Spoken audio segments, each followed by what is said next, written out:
So I guess before we do begin, just a reminder, homework, is it five or six today? Right? Homework six, part one is due today. And um, I hope you're all able to figure out the force method, how it works, and hopefully you all see that it's quite cumbersome to do by hand. Um, so let's maybe go ahead and get started with or try to finish off the handout that I had given to you on computer methods with structure analysis. Miles? It was the next week on Friday, right? Yes. Mainly over force methods that we just did. Okay. Everything after whatever quiz two we had, and then so I think yes, there was probably Castigliano's theorems for Weave's frames, and then yeah, the force method. Can there be anything? Not on this quiz, but on the homeworks, I will assign problems that are based on being able to use the computer code that I'll give you and be able to make small changes to it for your particular problem. I don't expect you to write a large, big computer programs, but you'll see that if you at least don't understand how this code works, you will have trouble with the homework problems. And actually, on the following quiz 4, and on the final exam, there will be very short problems. Because we obviously cannot use MATLAB in the quiz or the exam, but unless you kind of understand what the code is doing, and unless you understand how to how to be able to do those things by hand, you'll have a tough time solving some of those problems. So make sure you uh, um, understand the codes that I'll post, and become fairly confident with programming. Now, just out of curiosity, how many of you feel that this sort of very basic review of programming is helpful, or am I just boring you? Okay. How many of you feel fairly comfortable with MATLAB programming? Not too many, but okay. Some of you do feel comfortable. So this should be a good review of at least things that you may have seen in the back or not seen in the back. And with programming, once you get the basic concepts in place, the more you practice, the better you get. It's just that simple. And even if you're not comfortable with programming, I'll make sure that you become comfortable with programming by the end of this semester. So let's jump back into some of the things that we had been talking about. I had basically introduced to you how MATLAB stores variables, how everything in MATLAB is essentially a matrix. We dealt with scalar variables, with we dealt with array or matrix variables, uh, and I showed you that this backslash operator essentially is used to solve a system of equations. So I gave you this particular example of a 3 cross 3 matrix, 3 cross 1 vector. And if I try to solve this system Ax is equal to B, then I can calculate the value of X by using A backslash B, or by actually inverting the matrix A using the inv command and multiplying it with B. So there are lots of other inbuilt operations in MATLAB that are very convenient to use, especially for matrices. And if you actually open up MATLAB help, you'll see a huge list of inbuilt MATLAB functions, inbuilt MATLAB commands that make it your job extremely easy to be able to use those functions to do structural analysis, for instance. Other than that, we looked at some basic input-output, and we looked at a very important concept in any programming language called conditional statements. So conditional statements, as I pointed out last time, allow you, the programmer, to choose what path your computer code will take depending upon some condition. So if something is true, I'm going to do that. If it is not true, I'm going to do something else. that is a very basic capability in a computer program that you need. And I showed you examples of what those conditions might be. For example, checking whether x1 is equal to x2. Um, and if it is equal to x2, then I'm saying that the backslash is the same as inverse operator. If it is not, then they should produce it should produce that they are not the same here. And then last time we were just starting to introduce this concept of loops. And I mentioned to you that pretty much the most important and the most useful feature of computers in general in any computing language is this concept of loops. What is a loop? A loop is basically something is a construct is a programming construct that allows you as the user to make the computer do something repeatedly with different uh, uh, something repeatedly you want to do on different data items. Very simple example is a search, for example. So if I have, let's say, a huge vector, say, of 100 values, some random 100 values in that vector, and I want to find a particular value. Let's say I want to find if there are any zeros in that random 100 in that vector. Now, to get a computer to do that, what we would what we would have to do is to basically start from the first value, check whether it is zero. If it is yes, then tell the user yes, this is zero. If not, then move on to the next value, right? So that's kind of the algorithm that I just outlined in one sentence. That go to the first value, check it's zero or not. If it is zero, tell the user it's zero. If not, then move to the next, and keep on doing for the second value, for the third value, for the fourth value, for the fifth value, all the way up to the 100th value. You're doing something repeatedly on different data items, and that's exactly what a loop allows you to do. So you put this one line, two line statement in a loop, and allow the computer to run through 100 values, and it will do that in almost no time. And if instead of 100 values you have 1,000 values, it doesn't make a whole lot of a difference to the computer code. You just change from 1 to 100. Instead of going from 1 to 100, you say go from 1 to 1,000, or however long that vector is. Okay, so that's exactly what this loop that I've written out here is doing. But what I'll do is I'll I'll explain this to you as part of the example program that I had been showing you last time. Um, in this example program, we had already created. We were running this example program last time, and we said that we'll allow the user to enter an array or a matrix of n cross n. I think I had showed you 3 cross 3, a b vector of n cross 1, calculate x1 and x2 in the same two ways, check whether x1 and x2 are equal, and then this last loop, these last few lines that you see here at the bottom, lines 19 to 23. This is a loop. This is called a for loop, uh, which essentially says that everything this between this for statement and the corresponding end statement, everything inside should be repeated for a specified number of times. What is that specified number of times? That specified number of times is the length of the vector x1. What is the length of the vector x1? In the previous case, in the example that I was showing you last time, the length was just 3. It was a 3 cross 1 vector, right? So let me rerun this example, and I'll choose a much bigger vector this time. And in order to choose a much bigger vector, I'll make use of some random matrices. So let me show you how we can create some random matrices in MATLAB very quickly. Um, so again, I just did CLC, clear the command window. I'll say clear all. So my workspace is completely empty now. Now I'm going to say there is a command called rand, R-A-N-D, and I'm going to say rand 5.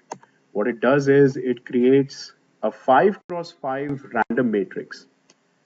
There are all 25 entries here. They're all 25 random numbers, all of them between 0 and 1. Okay. Now, if I want to create a 5 cross 5 random matrix, instead of 0 to 1, I want to create random numbers between 0 to 100. What should I do?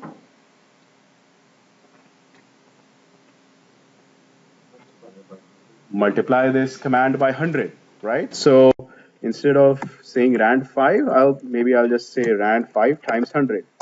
So I get it's 25 numbers, 25 different random numbers now. But now instead of going from 0 to 1, they are going between 0 to 100. Now, you can see that these random numbers kind of obviously have some decimal points after that. If I want to convert or get rid of these decimal points and just have a random 5 cross 5 matrix of integers, how would I do that? Anybody remember a command to do that in MATLAB? If we want to take a real number and convert it to the closest integer, we do rounding, right? We want to round off it to the nearest integer. And the command to do that is just round. So I'll take the previous command. And by the way, if you've not used MATLAB, if you just use up arrow on your keyboard, I can recall the last command very easily with that. That's what I'm doing here. I'll put this entire command inside a bracket and I will say round. So take the previous result and round it. And uh, uh, if I do that, I see nice integer random numbers again between 0 to 100. So this is just to create some random matrices. I could change the size of these matrices easily just by saying instead of random 5, I would say random 10. Now I have a 10 cross 10 random matrices of numbers between 0 and 100. So I'm just doing is all I'm creating is a way to give input to the program that I was just showing you.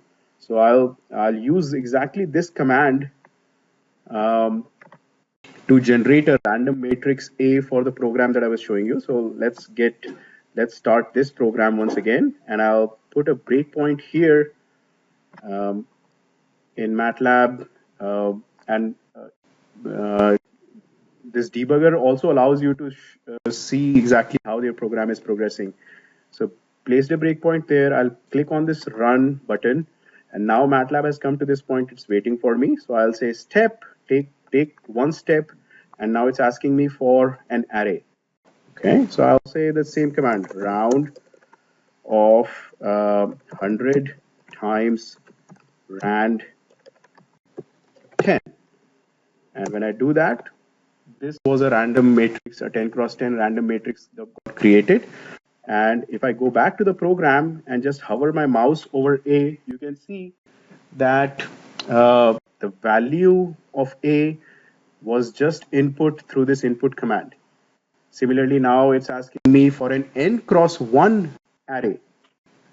So to create an n cross 1 array, I will again step to that point, and I will use the same random 10 cross 1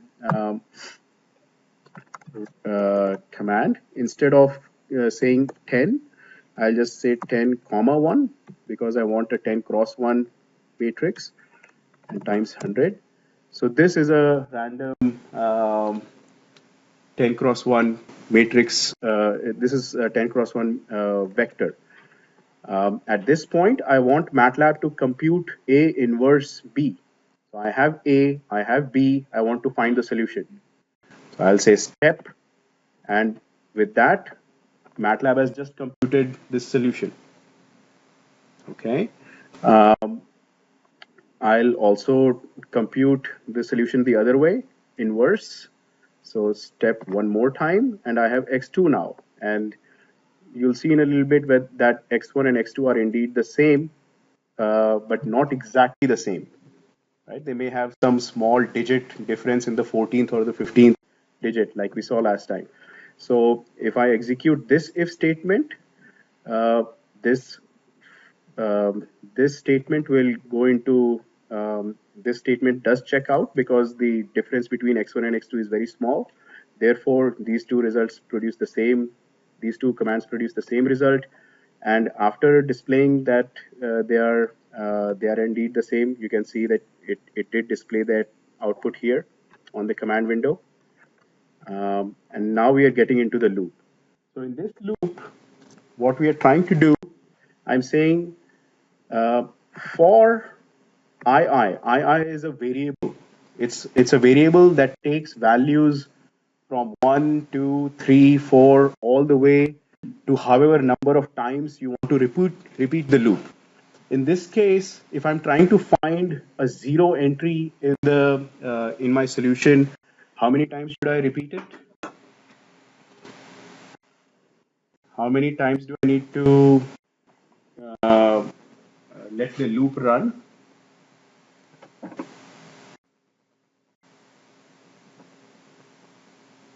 What is the size of my solution vector in this case? 10. So to find whether any of those entries is zero, this solution vector could be the displacements at 10 different points in my structure. I want to find where the displacement is zero. So I need to make the loop run to uh, 10 times, but I'm not explicitly saying 1 to 10.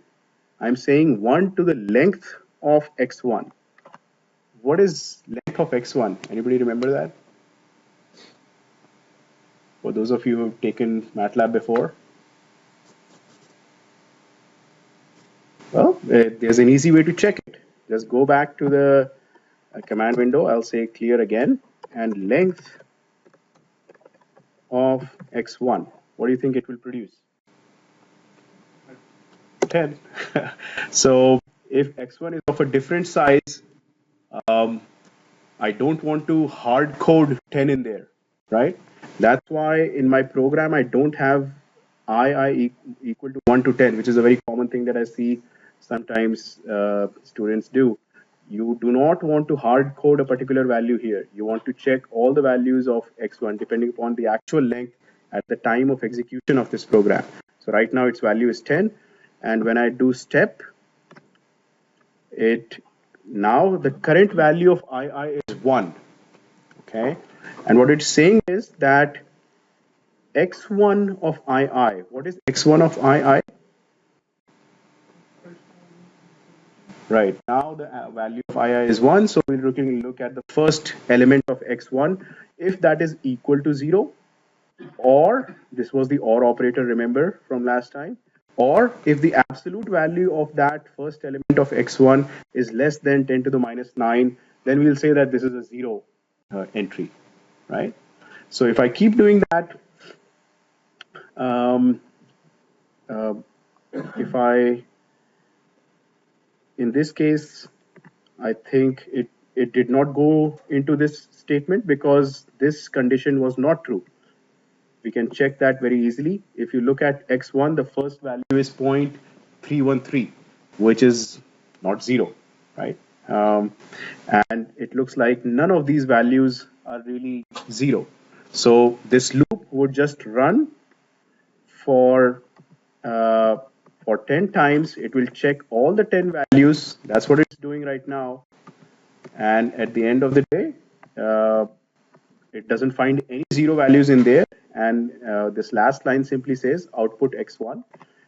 And when I click on that step, this down arrow shows that MATLAB is done executing this program. So since there was no zero in this entire x1 vector, um, it did not output any. It did not say anything here. It says this is just the value of x1, and now this program has finished. So essentially, with that loop, what I was able to do is to go through each element of that vector x1, check whether it is zero or not. If it was zero, MATLAB would have output element II of the solution is zero. Um, let's see if we can see an example of that. Um, okay, so I'll run this again. Element enter an n cross n array. So I'll enter. Um, let's see. um, round of 100 cross 100 times random vector 5. So this is a 5 cross 5 random vector, not 10 anymore. And enter a matrix B, which is n cross 1 array. I'll say A of colon comma 2. Anybody know what that means? A of colon comma 2? Miles? Doesn't mean any rows. Yeah, all rows and the second column. It says that I will choose my vector B as the second column of vector A, or of matrix A. Okay, so when I do that, indeed, we can see that B was entered like this. Now MATLAB has already gone through the rest of the program and given the output here. Maybe I should have stopped it, but we can do that again. It clearly says that the operations A and A inverse B produce the same result, but it also says element 1, 3, 4, 5 of the solution are 0. Can anybody tell me why? Why is element 1, 3, 4, and 5 of the solution? The solution is right here. X1 is equal to 0, 1, 0, 0, 0. Why is this solution 0, 1, 0, 0, 0?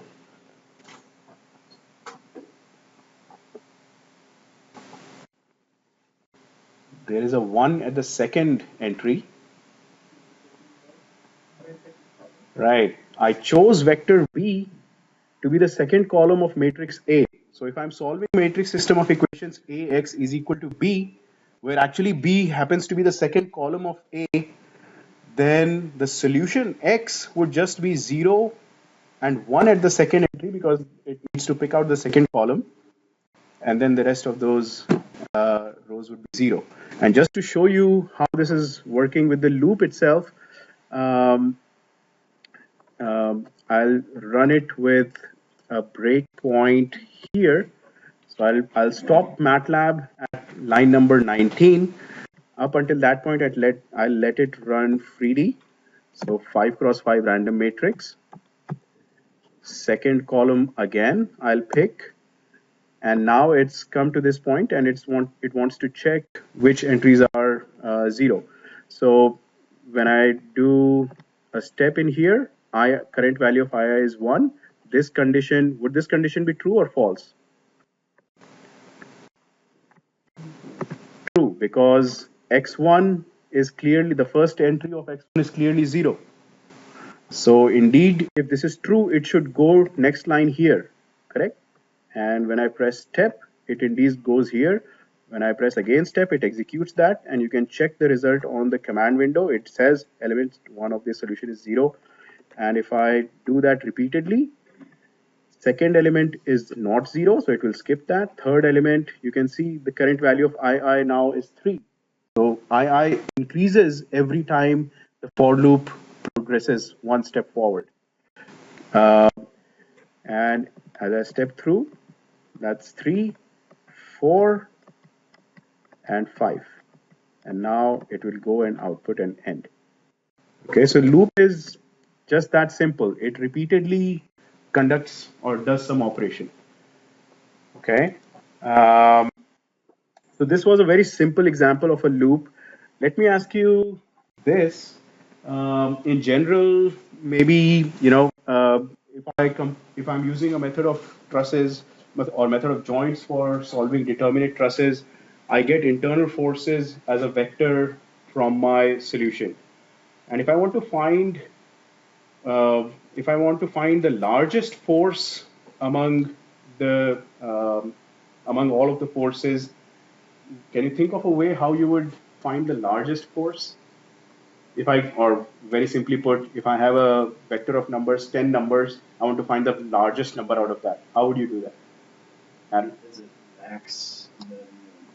so that's an inbuilt MATLAB command. I agree you can use that, and there are actually lots of commands like that. But if only using loops and if statements or conditional statements and loops, only using those two things, how would you find the maximum value? Good.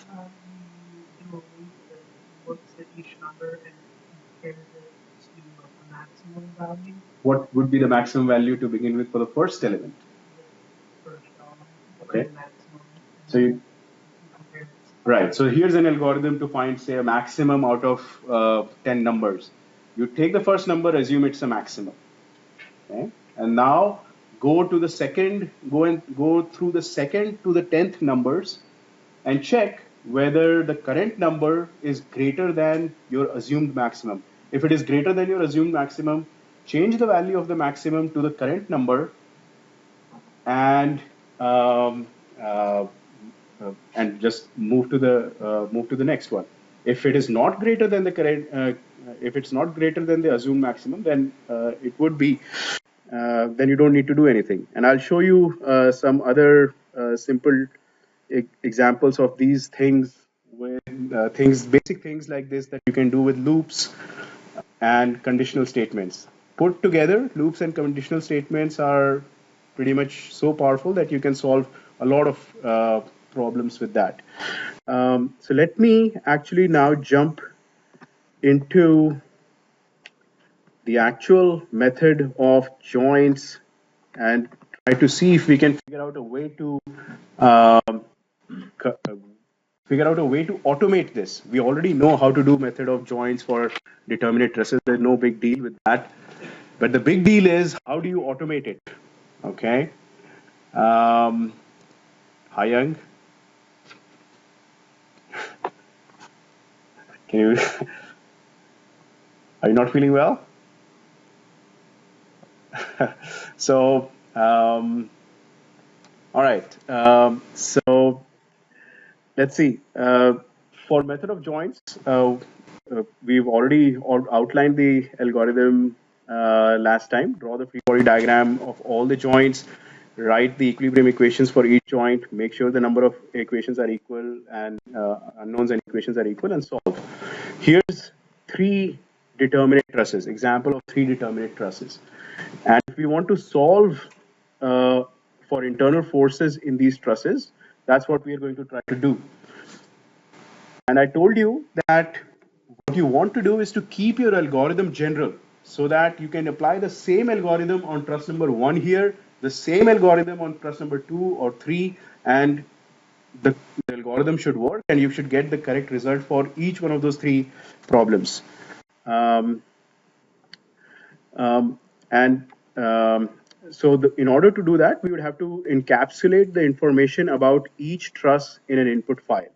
And the input file, if you look at that last page on your handout for the MATLAB code, that input file is right here. The information about a truss is being encapsulated in this input file. Now, this is where you will need to start following really closely to how I'm storing variables, because you will have to make modifications to it, small modifications, but you'll have to understand how this is working. So the first thing to note here is that this is a function. This is a MATLAB function, which is different from the program that I just showed you. I call this an example program because this does not have uh, this keyword. This is a program because it can be executed standalone on a MATLAB window. So, for example, I could go to this window. I could say CLC, and I could just call the name of the program here, program one. And if I execute that, then it starts to begin doing all of that as we had talked about. So this is a standalone program, whereas this function right here, the input, this is a function which is an input file to the statically determinate truss program.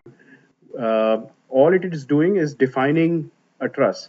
There are 6 nodes in this particular truss. The coordinates, x, y coordinates of those truss are given here. And note that the way that this is stored is that uh, in this in this nodes vector, I'm creating a separate row for each node. And this actually truss, you should be able to verify that with this picture out here. This is the truss that we are talking about. In this truss, and maybe I'll go back to this picture. In this truss, there are 6 Are there 6 nodes? Um,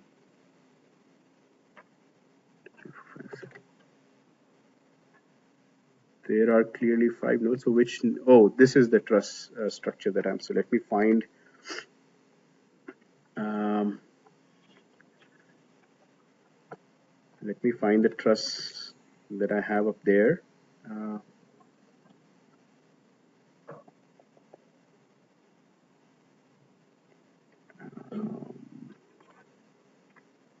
okay. Open. Probably 2. Right. So I think this should be the truss. 0060 is node 2. 60 is node 2. And 12 is node 3. That's, I think, also not this one, looks like. Well, very easy to check.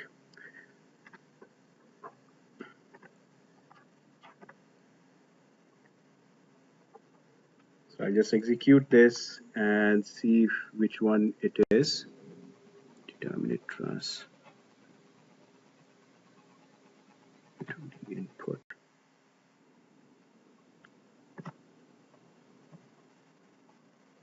Nope.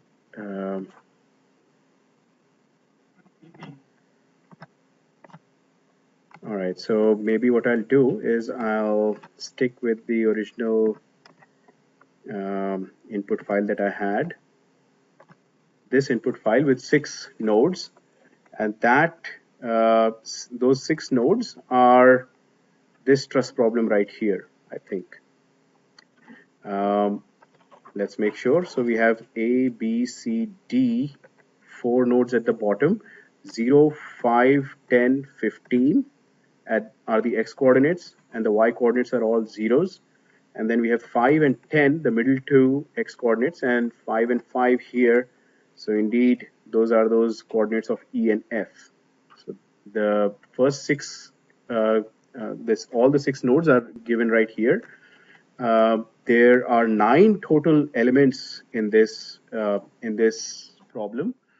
All that these two numbers are saying is that node 1, which was this first row here, is connected to node 2, which is the second row here. So let's make sure that there are 9 elements. We have 1, 2, 3, 4, 5, 6, 7, 8, 9. Indeed, 9 elements are there. And all that this is doing is in the elements vector, it stores the 9 connectivities, which node is connected to which other node. Then we also need to define the value of EA, right? For each one of those 9 elements. There are 9 elements, so I should have, in this particular case, I'm saying that all of those 9 elements have the same EA. So I just define them to be 1, and this command right here, ones, is a command in MATLAB that defines a matrix of ones. So for example, if I say ones of 9, 1, then it creates a 9, 1 vector of ones. And this is exactly what is being stored in that EA matrix. If your different elements of the truss have different EA values, you just modify that particular value with say 2 or 3 or whatever it is. Um, Boundary conditions. This is where you define supports. And this is again something that you need to make sure you understand how this is working. So BCS stands for boundary conditions. The first entry here says node 1, right? Node 1, and this second one says first direction 1, meaning the x direction. And it says 0, it says that says node 1 direction 1 is fixed to displacement 0. Let's check if that's indeed the case with our truss. Clearly node 1 is fixed in the x direction, right? It's also fixed in the y direction, but that's the next line. Node 1 y direction is fixed, okay? And we have something here, node 3 which is this guy right here, node 3 is fixed in the y direction. Okay, so maybe for now I'll just keep things simple, and I'll say what should the condition here be? 3 2, right? 3 2 0. So I'm saying that node 3 is fixed in the y direction, and it's free to do whatever it wants in the one direction.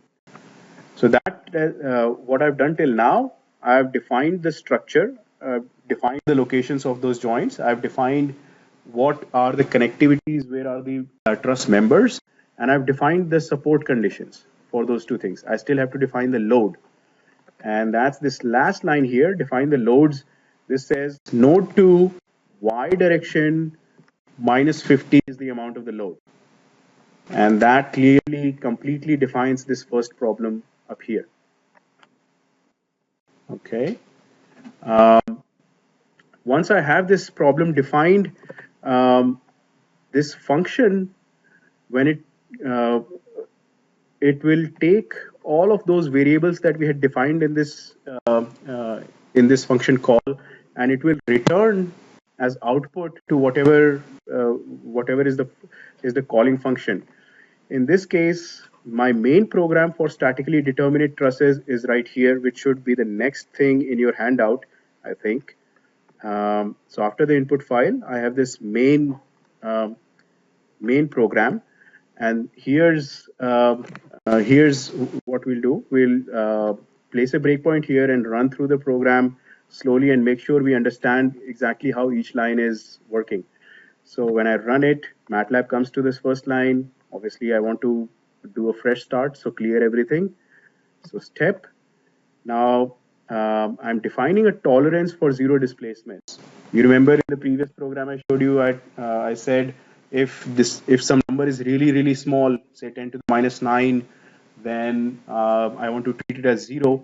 I'm actually saying that I will place that value 10 to the minus 9 in a variable called tolerance. I can later on, if I say that maybe I want to change the tolerance, then I will just have to change one value here rather than go every place in my code and say change this 10 to the minus 9 to 10 to the minus 12, for example.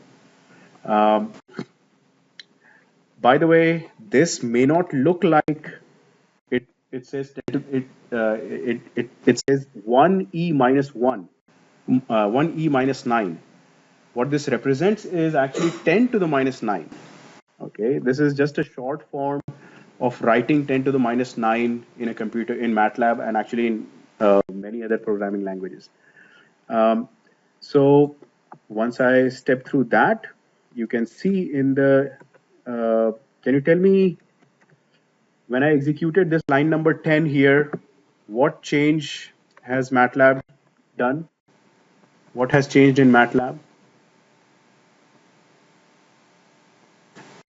What change did MATLAB do for this first line? It cleared everything. It swiped the memory clean. The second line, all that it did, it created one variable. So in my workspace, if I look at this moment, current moment, there is only one variable called tall, right? And then what I'm saying is file name is equal to UI get file. This UI get file is an inbuilt MATLAB function that allows you as to specify some input file for this truss, because this is the main program. Again, I don't want to change the main program every time I want to solve a new truss. So I'm going to allow the user to pick the input file, and when I execute this, it opens up a file choosing window. So I'll pick my input file number 1 and I'll say open, and you can see that immediately in the variable called file name, the correct input file has been picked by MATLAB now. Now it also let's see, this function f evaluate is basically saying go to that file name and execute that or call that function file name. So essentially what happens is it MATLAB goes into the input file that I showed you, executed all of those commands, and now all of those commands are in my workspace. Node locations are there, elements are there, nodes are there, element EA values are there, the file name of course is there, and everything that I need to be able to solve this problem is there. Um, um, so before I proceed here, let's first make sure we can figure out a way to automate this method of joints problem. As I said, what we do really is go to each joint of the truss, draw a free body diagram. So the example that I'm showing you here is, say, for example, joint number one, which incidentally is actually the joint number one for this truss, but conceptually it's no different. What we are doing is for this joint, uh, we want to write out the two equilibrium equations for joint number one. Similarly, two equilibrium equations for joint number two, and two equilibrium equations for joint number I in general. So if I have total of I joints, the total number of equations that I will get would be 2I. Okay. Now this is important because you need to be able to figure out um, a good way to automate it. So since there are I joints in my problem, there will be two I equations, and I need to make sure that there are exactly two I unknowns. If there are more than two I unknowns, it is indeterminate, right? Then I cannot just solve it with method of joints.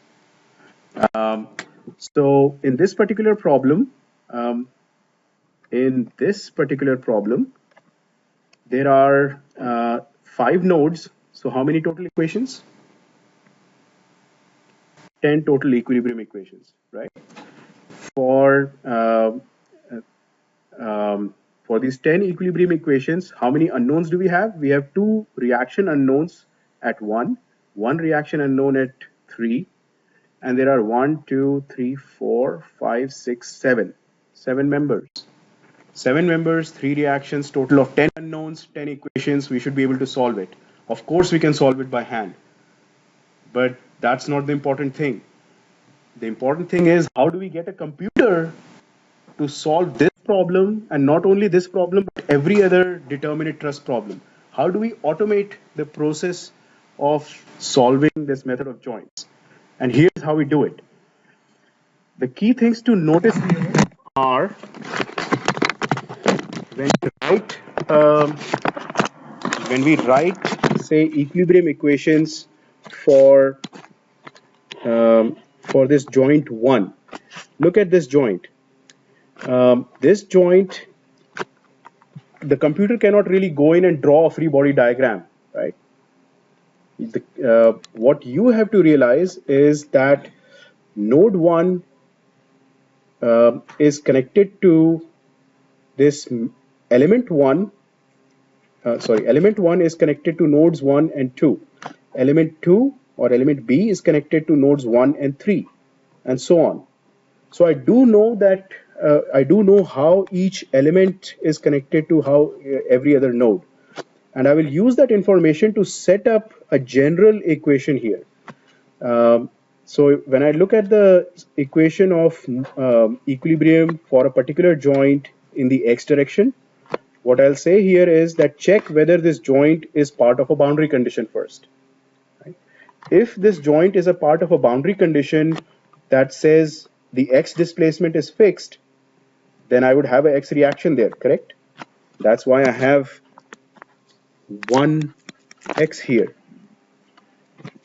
There is a 1y here also, and there is a 3x here. So for joint number 1, if x displacement is fixed, that's how I get this unknown. I do know that element A is connected to nodes 1 and 2. So at 1, element A would be pulling on this node to the right. in general, there could be any number of elements. So for example, if I'm drawing the free body diagram of node 2 here, that free body diagram of node 2 has 1, 2, 3, 4 elements connected to it, and there is an external force of 10.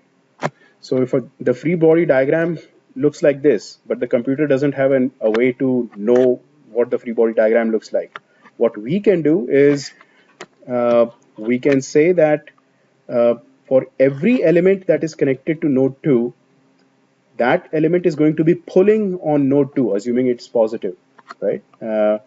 So FA is the force in element A that's pulling on it. FC, for example, is the force on element 2 or node 2 from C. And the X component of C is what we have right here. X component of um, X component of element C for this particular problem. I haven't mentioned the dimensions here, but let's add some dimensions. Let's say this is 3, 3, and 4. So can you tell me what would be the X component of FC?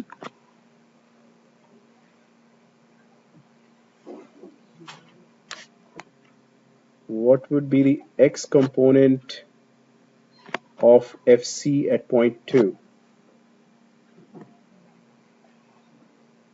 3 by 5, is it? And actually minus 3 by 5, because it's pointing in the negative X direction, right? So immediately we have a way to calculate these coefficients for each one of those equilibrium equations.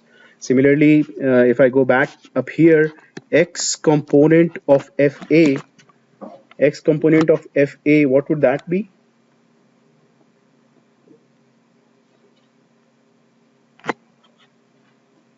The X coefficient of FA would simply be 1, right? Because at node 1, A is pointing to the right. Similarly, B, 1x of FB, what would that be?